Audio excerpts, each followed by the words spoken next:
पता है कि सपनों के सौदागर कौन है और जो हमको तोड़ना चाह रहे हैं वो कौन है। बीजेपी चाहती है कि संविधान को बदलाव लाना, 400 पार करके संविधान को बदलने की बात करती है। तो आज मजलिस इत्तेहादुल मुस्लिमीन जो कर रही है, जो लड़ रही है, वो संविधान को बचाने की लड़ाई लड़ रही है। तो मैं कहना चाहती हूँ कि अभी ये जो 20 तारीख को इलेक्शन है, 20 तारीख के दिन पतंग के निशान को वोट देके मजलिस इत्तेहादुल मुस्लिमीन को कामयाब कीजिए। मजलिस इत्तेहादुल मुस्लिमीन को कामयाब कीजिए, क्योंकि आप ये जो देख रहे हैं कि आपके वोट सभी लेना चाहते हैं, लेकिन आपकी हक की आवाज उठाने वाला कोई नहीं है। ये समझ जाना कि आपकी अगर आवाज उठेगी तो जनाब बैरिस्टर असदुद्दीन ओवैसी साहब की उठेगी। तो आपके दरमियान आज मुंबई की सरजमी पे आज सबकी नजरें गड़ी है उत्तर मध्य मुंबई के ऊपर कि यहाँ पे जो सीट दी गई है मजलिस इत्तेहादुल मुस्लिमीन की, क्यों सबकी नजर गड़ी है, क्यों सब चाह रहे हैं। आपके वोट लेना तो सभी चाहते हैं, लेकिन आपके हक की आवाज उठाना कोई नहीं चाहता। अगर कोई चाहता है तो जनाब बैरिस्टर असदुद्दीन ओवैसी साहब चाहते हैं। आपने देखा जो इतिहाद हैदराबाद के अवाम ने किया, जो मजलूमों की आवाज हिंदुस्तान की बनी बैठी है जनाब बैरिस्टर असदुद्दीन ओवैसी साहब की, तो आपको भी औरंगाबाद के अवाम ने जो इतिहाद दिखाया अपने वोटों से इम्तियाज जलील साहब को जिताया, तो आज मैं भारत नगर बांद्रा ईस्ट के लोगों से कहना चाहती हूँ कि अपने वोटों का इतिहाद, अपना इतिहाद दिखाना। का माहौल चल रहा है, जो इंतखाब का दौर हमारे बीच से गुजर रहा है,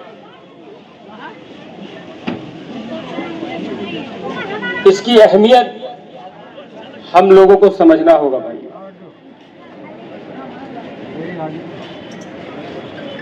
आज ये मजलिस इत्तेहादुल मुस्लिमीन के तरफ से हम सब यहाँ इकट्ठा हुए हैं अपनी बात आप सभी के बीच रखने के लिए। तो हम यहाँ जब इकट्ठा हुए हैं तो यकीनी तौर से इसके कुछ वजूहात हैं। बीते दिनों आप सभी ने देखा होगा कि जिस तरह से गहमा गहमी का एक माहौल और मुसलमानों के बीच एक असंतुष्टता की लहर दौड़ी थी, जो लोग परेशान थे इंडिया ब्लॉक के इंतखाब को लेकर।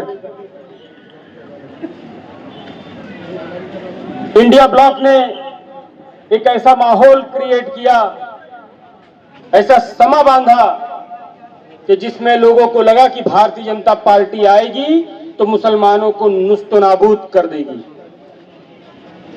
लेकिन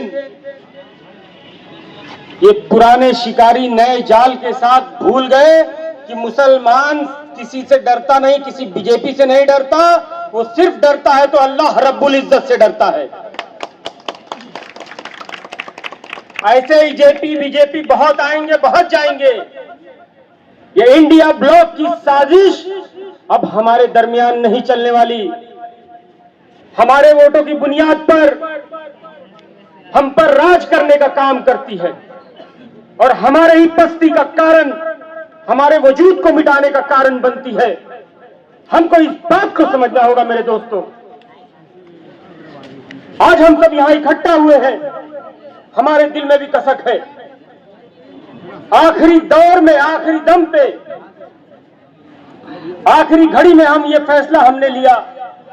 हमने सोचा 48 में से एक सीट तो मुसलमानों को दी जाएगी इंडिया ब्लॉक की तरफ से, लेकिन ऐसा नहीं हुआ मेरे अजीज साथियों। बल्कि इनकी दरिया दिली देखिए, ले दे करके मुसलमान एक सांसद, खासदार, एमपी, ऐसे हमारे चहीते लाडले लोगों के चहीते, नामुमकिन को मुमकिन करने वाले इम्तियाज जलील साहब औरंगाबाद से चुनकर आते हैं, वो भी उनकी आंखों में खटक रहे हैं।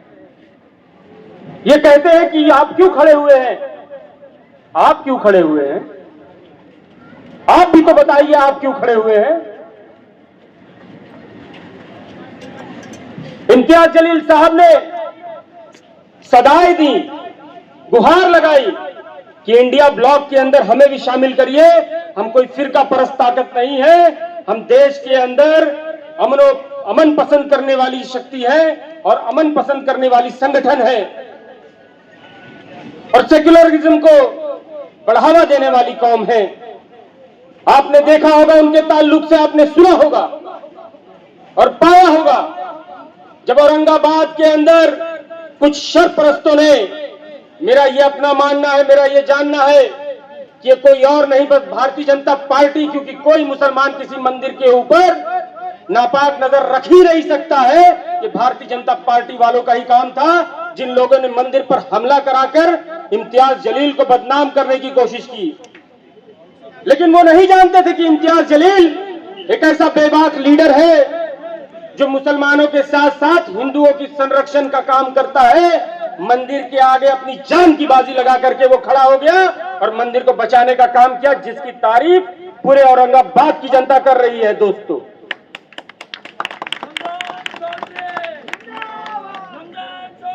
जब भी कोई शरपरस्त हमारे बीच आता है,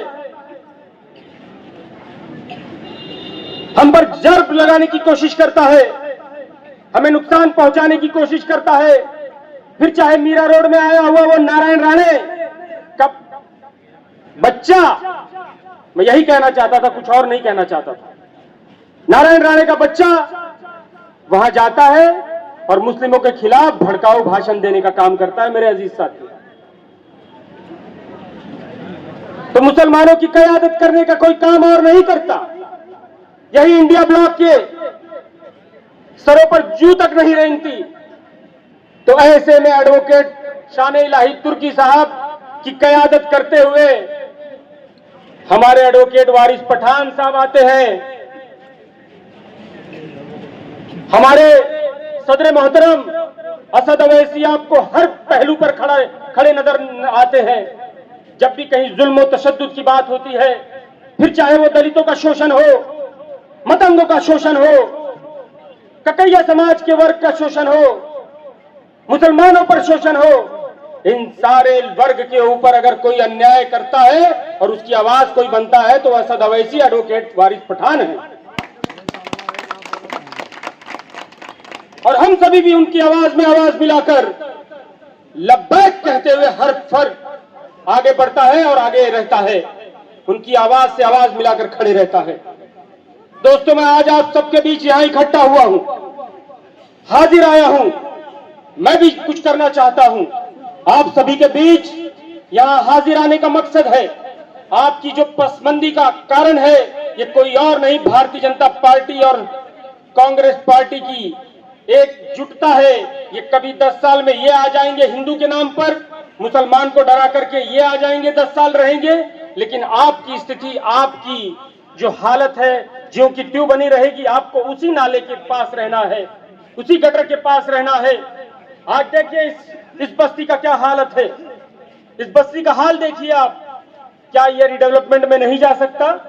लेकिन बिल्डर जैसे एक जोक या दरिंदे हमारे बीच मौजूद है, जिनको संरक्षण देने का काम कोई और नहीं, इन्हीं की सत्ता के माध्यम से किया जाता है। दोस्तों, मैं भी आप सभी के बीच हाजिर आया हूं, मैं भी आपके लिए कुछ करना चाहता हूं।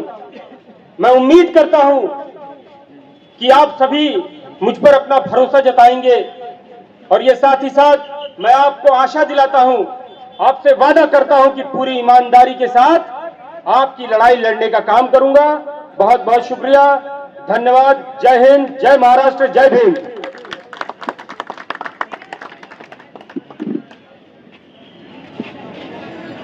बहुत बहुत शुक्रिया। मानिए, ये जो सेक्युलरिज्म के चैंपियन घूमते फिरते हैं कांग्रेस वाले, 48 सीटों में एक भी मुसलमान को टिकट नहीं दिया इन लोगों ने।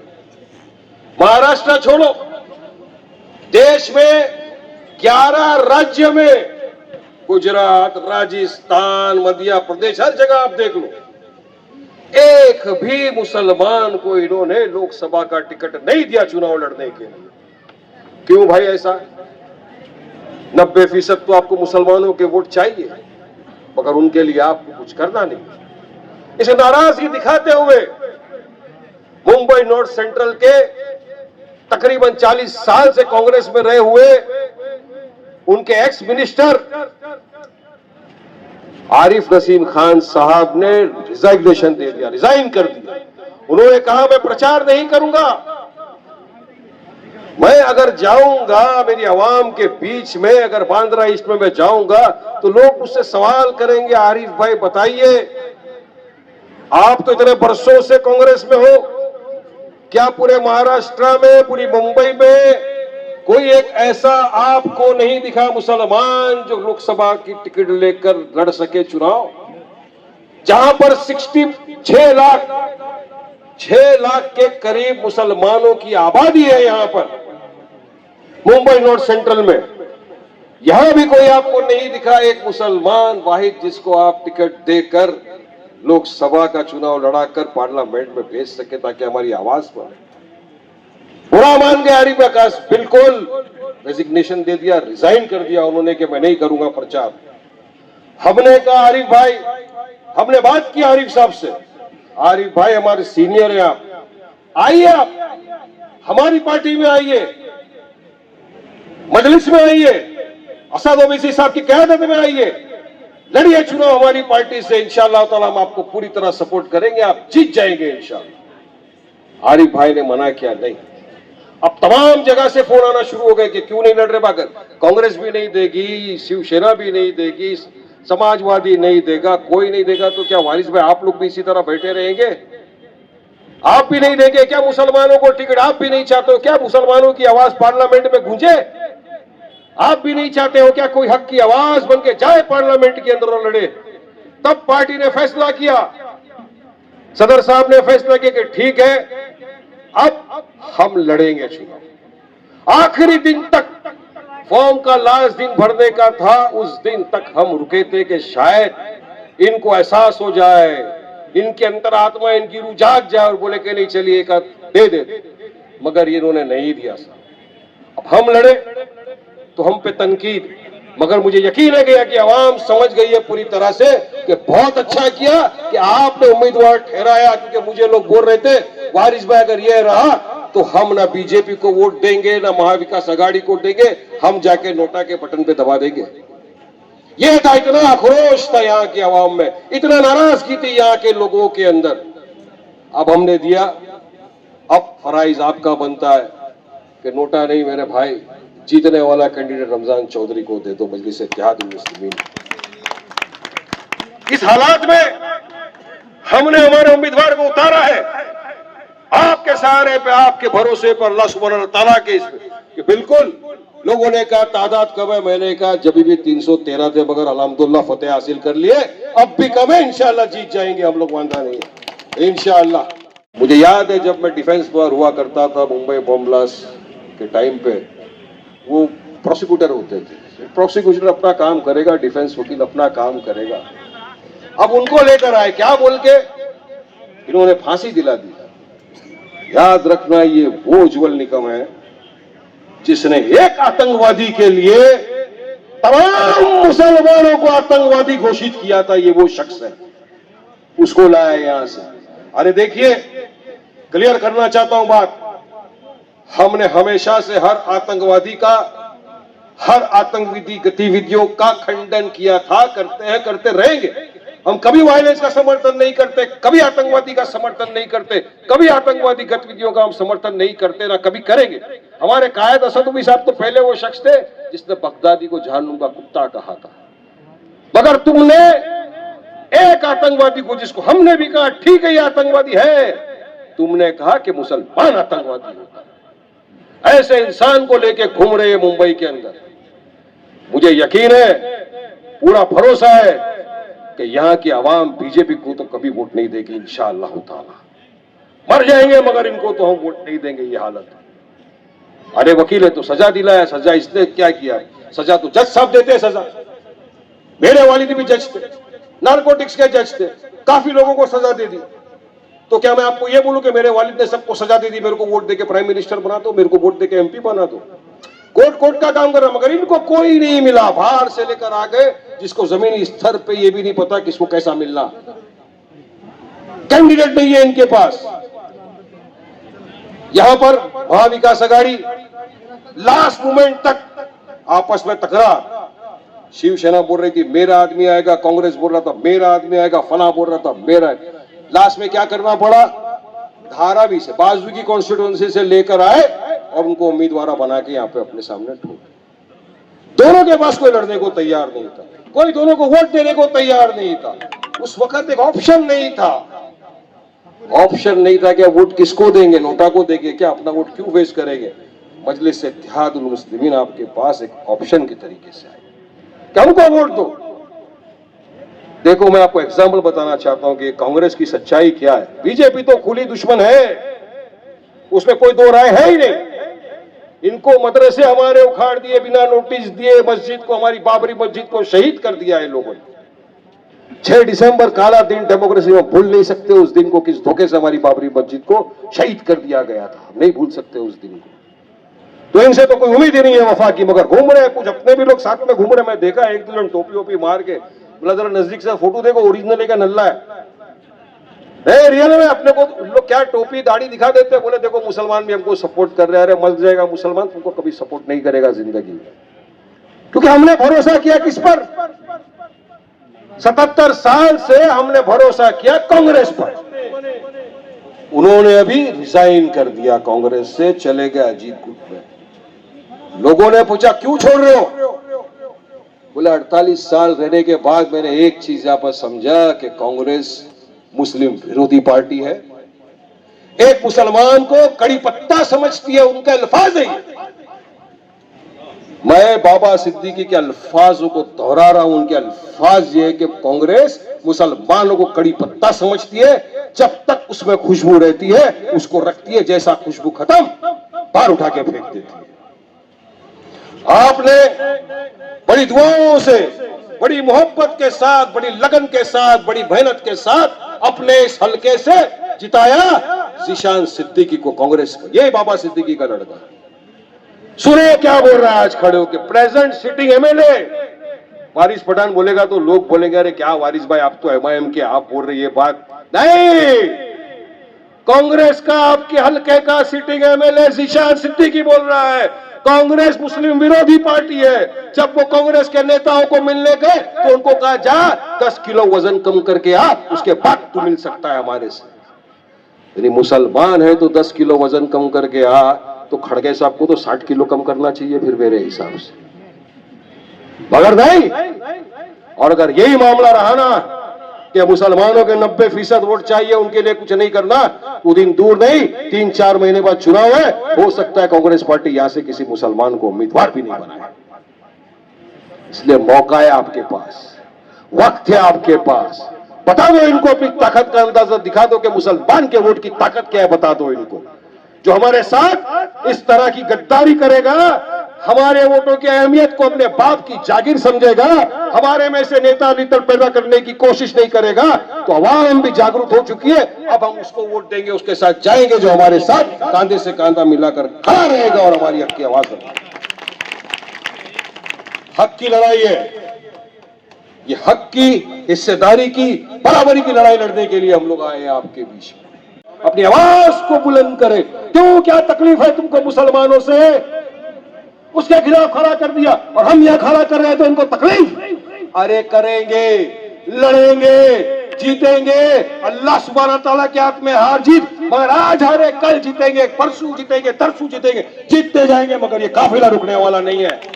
वारिस पठान जिंदाबाद, वारिस पठान जिंदाबाद, रमजान चौधरी जिंदाबाद, असदुद्दीन ओवैसी जिंदाबाद।